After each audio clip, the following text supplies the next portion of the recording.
நீ சுத்திகரிக்கப்பட மாட்டாயா? இது இன்னும் எத்தனை காலத்துக்கு பின் நடக்கும் அப்படிங்கிறார்.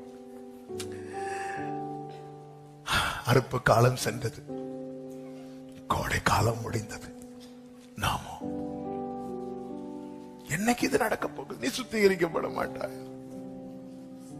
ஆண்டவர், நான் ரட்சிக்கப்பட்டாச்சுப்பா, இன்னைக்கு என்கிட்ட உன்னால கான்டாக்ட் பண்ண முடியலையே. நீ வாய் போல இருப்பேன்னா நான் உனக்குள்ள இருந்து பேசிட்டே இருப்பேன்பா. அந்த எக்ஸ்பீரியன்ஸ் எல்லாம் நீ இழந்துதானே நிக்கிற. எனக்கு வார்த்தைக்கு அங்கங்க ஓடிட்டு தானே இருக்கிற. எவ்வளவு பரிதாபமான வசனம் கேட்க கூடாது. பஞ்ச காலத்தை நீ வாழ்க்கையில வருவித்து இருக்கிறாயே. அனுக்கிரக காலத்திலே பஞ்ச காலத்தில் இருப்பவனை போல இருக்கிறாயே. வார்த்தைக்காக அங்கேயும் ஓடுறிய. நீ வாய் போல இருப்பப்பா. நான் உனக்குள்ள இருந்து பேசுவேன். நீ வாயை திறந்தா என் வார்த்தை வரும் உனக்கு.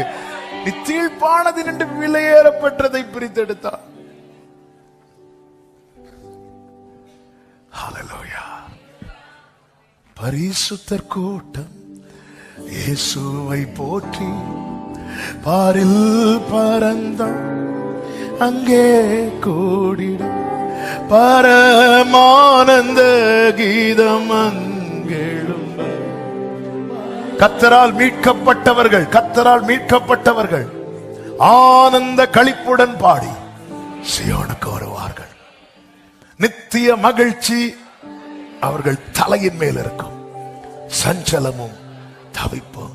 மீட்கப்பட்ட ஜனமே, நீ சுத்திகரிக்கப்பட மாட்டாயா? நீ தீழ்ப்பானது நின்று. எரேமியா 4:1 கர்த்தர் சொல்லுகிறார், இஸ்ரவேலே, நீ திரும்புகிறதற்கு மனதா இருந்தா திரும்பு. நீ உன் அருவருப்புகளை என் பார்வை நின்று அகற்றி விட்டால் நீ இனி அலைந்து திரிவதில்லை. பிரியமானவர்கள், இங்க இருக்கிறது எவ்வளவு முக்கியமோ அதை விட முக்கியம் அங்கே இருப்பது. அங்கே இருக்கிற கூட்டத்துக்கு ஒரே பேர் தான் உண்டு, பரிசுத்தர் கூட்டம். அந்த ஜாதி பரிசுத்த ஜாதி. தீட்டுள்ளதும் அசுத்தமானது ஒன்றும் அதற்குள் பிரவேசிப்பது இல்லை என்று வெளிப்படுத்தல் 21 சொல்லப்பட்டிருக்கிறது. ஜீவ புஸ்தகத்தில் பெயர் எழுதப்பட்டவர்கள் அதற்குள் பிரவேசிப்பார்கள். ஆவியானவர் சபைகளுக்கு சொல்லுகிறதை காதுள்ளவன் கேட்க கடவுள்.